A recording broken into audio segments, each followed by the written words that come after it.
नमस्कार, खबरों की खबर में आपका स्वागत है। कांग्रेस, चीन और पाकिस्तान ये शब्द नहीं है, एक विचार है। जब तक इनको लात नहीं पड़ जाती है, इनकी घोर बेइज्जती नहीं हो जाती है, तब तक ये सुधरने का नाम नहीं लेते हैं। पाकिस्तान भी उसी गति से चलता है, चीन भी उसी गति से चलता है और भारत में कांग्रेस पार्टी की भी कुछ ऐसी ही स्थिति रहती है कि जब तक बार बार उसकी घोर बेइज्जती ना हो जाए तब तक उसके अंदर सुधार नहीं होती है, कोई गुंजाइश नहीं होती है सुधार की। तो ऐसी स्थिति अब चीन के साथ भी आ गई है। चीन एक तरफ तो भारत के साथ विवाद में फंसा हुआ है और वो कुछ जगहों से अपनी सेना को पीछे हटा चुका है, लेकिन फिर भी इस तनाव को खत्म करने के आधार पर काम नहीं कर रहा है, बल्कि इस विवाद को आगे खींच रहा है। जब तक उसे पूरी तरह से चारों तरफ से घेर नहीं लिया जाएगा, जब तक उसकी लगातार बेइज्जती नहीं होगी, तब तक वो भारत के साथ तनाव खत्म नहीं करेगा। लेकिन इस बीच उसने नया फ्रंट खोल दिया और इसके कारण जापान और अमेरिका दोनों ने चीन के साथ युद्ध की धमकी दे दी है। चीन ने ऐसी स्थिति पैदा कर दी है जिसके कारण एक तरफ जापान चीन के साथ युद्ध जैसे माहौल पैदा कर दिया है और जापान ने धमकी दी है कि अगर पूर्वी चीन सागर से, ईस्ट चाइना सी से चीन अपनी गतिविधियां कम नहीं करता है, बार बार अपनी सीमा का उल्लंघन करता है, तो किसी भी स्तर से सैन्य कार्रवाई करने से जापान पीछे नहीं हटेगा। कुछ ऐसी स्थिति अमेरिका के साथ भी हो गई है। अमेरिका और चीन के बीच का तनाव धीरे धीरे बढ़ रहा है। अब ये कोल्ड वार नहीं रहा, बल्कि वार लाइक सिचुएशन हो गया है। दोनों देश की सेना अब आमने सामने हो गई है और वो सेना दो जगह पर टकराव की स्थिति में है। पहला जगह है ईस्ट चाइना सी के अलावा साउथ चाइना सी और दूसरे जगह है ताइवान को लेकर। ताइवान स्ट्रेट को चीन के जेट ने क्रॉस कर दिया। ताइवान के साथ चीन जो ऐसी हरकत कर रहा है उससे अमेरिका काफ़ी खफा है। चीन और ताइवान दोनों के बीच पहले से ही तनाव है, क्योंकि चीन कभी भी ताइवान को स्वतंत्र देश नहीं मानता है। ताइवान और चीन के बीच का संबंध आज खराब नहीं हुआ है, बल्कि ये 1949 से ही खराब हो चुका था, जब चीन में कम्युनिस्ट क्रांति हुई थी और चीन दो हिस्सों में बट गया था। एक ताइवान की तरफ चला गया और दूसरा मेनलैंड चाइना रह गया। उसी समय से चीन और ताइवान एक दूसरे के खिलाफ हैं, लेकिन चीन कभी भी ताइवान को स्वतंत्र देश नहीं मानता है और इसके कारण वन चाइना जो नीति है उसकी, उसी के आधार पर कई देशों ने चीन को ही मेन चाइना माना, ताइवान को दरकिनार किया। लेकिन धीरे धीरे स्थितियां बदली और ताइवान को अलग अलग देशों से समर्थन मिलने लगा और ताइवान चीन से मुक्त होता दिखाई पड़ने लगा। यूरोपीय यूनियन के कई देशों ने चीन के अलावा ताइवान के साथ डिप्लोमेटिक रिलेशन स्थापित किए और उसके साथ साथ चीन को सबक सिखाने के लिए अमेरिका ने भी डिप्लोमेटिक संबंध ताइवान के साथ बढ़ाया और इसी के कारण ताइवान को लेकर ही चीन और अमेरिका के बीच का तनाव धीरे धीरे बढ़ता गया। ताइवान को अमेरिका बार बार खतरनाक से खतरनाक हथियार की आपूर्ति करता है और हर बार जब दोनों के बीच हथियार की डील होती है तो चीन उसके खिलाफ जाता है। और इस बीच भी कुछ ऐसी ही स्थिति हुई जब ताइवान में अभी तक के अमेरिका ने जितने भी दूत भेजे, रिप्रेजेंटेटिव भेजे, उसमें सबसे बड़े अधिकारी को इस बार ताइवान भेजा और वो थे अमेरिका के हेल्थ चीफ। अमेरिका के स्वास्थ्य मंत्री जब ताइवान के दौरे पर गए तो चीन चिढ़ने लगा, चीन का गुस्सा पार कर गया और उसने ताइवान को धमकी देना शुरू कर दिया। ताइवान को लेके चीन इतना पसेसिव है कि वो ताइवान स्टेट जो है, दोनों देशों के बीच जो क्षेत्र है, वो उसका उल्लंघन भी इसके जेट विमान करने लगे। फाइटर जेट इसने भेजना शुरू कर दिया, जिसके बाद ताइवान के राडार पर चीन के फाइटर जेट आने लगे और ताइवान ने चीन को चेतावनी जारी की और उसके साथ साथ अमेरिका ने पूरी तरह से ताइवान का साथ देने का ऐलान कर दिया।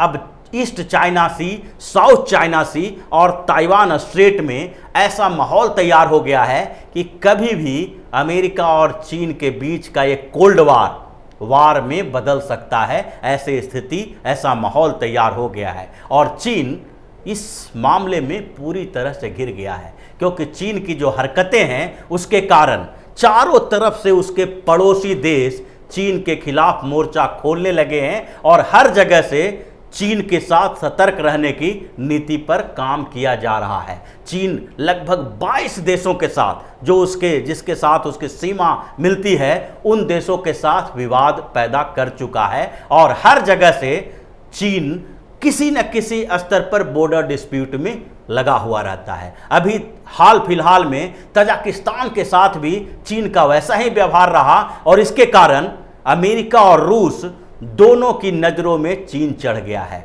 ऐसे अमेरिका और रूस के बीच बहुत अच्छे संबंध तो कभी नहीं रहे हैं, लेकिन इस बीच अमेरिका और रूस दोनों तजाकिस्तान के मुद्दे पर चीन के खिलाफ हो गया। तजाकिस्तान का एक बड़ा क्षेत्र चीन अपने कब्जे में लेने की कोशिश करने लगा। इसने कहा कि पामीर का पूरा क्षेत्र जो है तजाकिस्तान का, पामीर पहाड़ी का, वो चाइना का पार्ट है, इसलिए चाइना कभी भी उस पर कब्जा कर सकता है और वो जो पूरा क्षेत्र है तजाकिस्तान का, वो क्षेत्र उसका लगभग 90% हिस्सा है, यानी कि पूरा का पूरा तजाकिस्तान अब चीन के कब्जे में आने की तैयारी में चीन लगा हुआ था। इसको लेकर अमेरिका इसलिए चीन के खिलाफ हुआ क्योंकि तजाकिस्तान में उसका भी अपना इंटरेस्ट है, जबकि तजाकिस्तान यूएसएसआर का पार्ट रहा है। इसके कारण रूस भी तजाकिस्तान के मुद्दे पर चीन के खिलाफ हो गया है। चीन पूरी तरह से चारों तरफ से, एक तरफ से कहा जाए कि हर तरफ से घिरता दिखाई पड़ रहा है। तजाकिस्तान में जो अमेरिका का इंटरेस्ट रहा है वो अफगान वार के टाइम से ही रहा है। 9/11 के बाद जब अमेरिका ने अफगानिस्तान में युद्ध छेड़ा था, तालिबान के खिलाफ जंग छेड़ दी थी, तो उस समय तजाकिस्तान के एयरबेस का इस्तेमाल अमेरिका करना चाहता था, लेकिन तजाकिस्तान चाहता था कि इसके लिए रूस भी सहमत हो। अब रूस उस समय तालिबान के खिलाफ लड़ रहा था। तालिबानियों को पहले अमेरिका का ही सहयोग प्राप्त था रूस के खिलाफ लड़ने में, लेकिन जब ये उल्टा दांव पड़ गया, अमेरिका के खिलाफ इन लोगों ने जंग छेड़ दिया, तो रूस और अमेरिका दोनों लगभग एक सहमत हो गए कि किसी तरह से तालिबान का खात्मा किया जाए और इसके लिए रूस ने भी तजाकिस्तान को बोला कि आप अपने एयरबेस का इस्तेमाल करने की अनुमति दे दें ताकि अमेरिका पूरी तरह से तालिबान का खात्मा कर सके। और उस समय तजाकिस्तान ने तजाक एयरबेस अमेरिका को इस्तेमाल करने के लिए दिया था और दोनों तजाकिस्तान और अफगानिस्तान का जो बाउंड्री लगता है वहां पर उस बेस का इस्तेमाल अमेरिका ने पूरी तरह से किया। और उसके बाद तजाकिस्तान एक गरीब देश है जहां पर अमेरिका ने बड़े स्तर पर इन्वेस्टमेंट किया है। अब रूस तजाकिस्तान के ऊपर भी कब्जा करने की कोशिश में लगा हुआ है, जिसको लेकर भी अमेरिका ने अपने युद्धपोतों की संख्या बढ़ा दी है ईस्ट चाइना सी और साउथ चाइना सी में। साउथ चाइना सी में अमेरिका ने चीन को घेरने के लिए जो क्वाड्रिलेटरल सिक्योरिटी डायलॉग का यह डायलॉग स्तर पर बनाए हुए था, उसमें अब एक स्ट्रेटजिक स्तर पर बनाने की बात भी की है और इसके लिए भारत भी सहमत हो चुका है, क्योंकि भारत पहले किसी भी ऐसे सैन्य समझौते में शामिल नहीं होना चाहता था, लेकिन चीन की हरकतों को देखते हुए भारत भी अब इस पर सहमति जता रहा है कि साउथ चाइना सी में अगर फ्री नेविगेशन चाहिए, चीन की दादागिरी से मुक्ति चाहिए, तो हमें एक प्लेटफॉर्म पे आना पड़ेगा। और क्वाड के लिए अभी एस जयशंकर जो भारत के विदेश मंत्री हैं और उसके साथ साथ जो अमेरिका के विदेश मंत्री माइक पोम्पियो के बीच बात हुई, इसमें कहा गया कि क्वाड के गठन की अब तैयारी की जानी चाहिए, जिसमें भारत, जापान, ऑस्ट्रेलिया और अमेरिका शामिल है। ये 4 देश मिलकर चीन को सबक सिखाने की तैयारी में लगे हुए हैं। तो चारों तरफ से चीन के ऊपर अब हमला होने वाला है और इसके लिए अमेरिका और जापान ने एक तरह से कमर कस ली है।